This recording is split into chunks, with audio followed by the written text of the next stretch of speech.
Hi everyone, দেখতেই পাচ্ছ আমি একদম রেডি হয়ে গেছি। তো আজকেও আমরা যাচ্ছি পুরুলিয়ার শপিং করতে। লাস্ট যা যা বাকি ছিল সেগুলোই আর কি কেনাকাটা করতে। আর সেদিন ছিল বিশ্বকর্মা পুজো, তো ওদের দোকানে পুজো হয়েছিল, গাড়ি পুজো হয়েছিল, তো সেটারই প্রসাদ এনে দিয়েছিল। আর তার সাথে ও আমাদের সাথে মানপুরে জয়েন করে আর আমাদের জন্য কত চিপস চকলেট নিয়ে এসেছিলো। তো ওটাই আমরা সবাই খেতে খেতে পৌঁছে গেলাম পুরুলিয়া। আর দেখতেই পাচ্ছ চারিদিকে কিন্তু কাশফুলে ভর্তি। তো পুরুলিয়া পৌঁছে আমরা ফার্স্টে এসেছিলাম একটা সিংহাসন নিতে আমাদের ঠাকুর ঘরের জন্য। একটা নেওয়া হয়েছে, আরেকটা দরকার ছিল, আর যেটা তোমাদের দেখালাম সেটাই নেওয়া হয়েছে লাস্ট পর্যন্ত। এরপর আমি খেয়ে নিলাম ওয়ারেস, কারণ এটা আমার খুব পছন্দের। তারপর সবাই নিজের নিজের পছন্দ মতো ব্রেকফাস্ট করে চলে এসেছি শাড়ির দোকানে। মা ছোটো মা দুজনেই নেবে লাল পাড় সাদা শাড়ি দশমীর জন্য, আর কাকিমাও বলেছিল একটা এনে দিতে।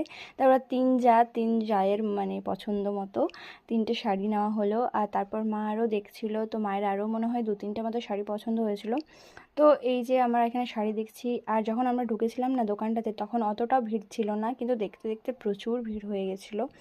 আর তারপর হচ্ছে এখানে বিলিং করে আমরা নিচে নেমে গেলাম। আর আমার চোখে পড়ে কটন ক্যান্ডি, এটা দেখে তো আমাকে নিতেই হবে, তো আমার বোনের জন্য নিয়েছিলাম। এরপর আসি বাবার জন্য প্যান্ট নিতে।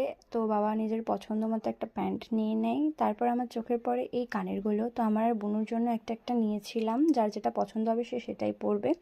তারপর এসেছিলাম সিটি স্টাইলে। তো আমার তো একদম কেনাকাটা কমপ্লিট হয়ে গেছে, পুরোটাই কমপ্লিট, মানে আমার কিছুই আর নেওয়ার নেই। তাতেও আমি জানি না কেন এখানে দেখছিলাম, মানে মেয়েরা হয়তো এরকমই হয়, মানে যতই হোক তাতেও ওদের মনে হয় যে নেই আর নেই। তো যাই হোক সব কিছু ঘুরে ঘুরে দেখছিলাম, আর এদিকে আমাদের সব কিছু নেওয়া হয়ে গেছে। তাই ছোটো মা বিল করছিল, আর বাবাকে আমরা জোর করে শার্টটা পরিয়েছি। বাবা কখনোই শার্ট পরে না, তো আমরা দেখে অভ্যস্তই নই। তো বাবাকে দেখে আমাদের অদ্ভুত মনে হচ্ছিল। তো যাই হোক কেনাকাটা তো হয়ে গেছে, এখানে বিল করে আমরা বেরিয়ে পড়লাম। বাকিটা আসছে নেক্সট পার্টে। ততক্ষণের জন্য রাধে রাধে।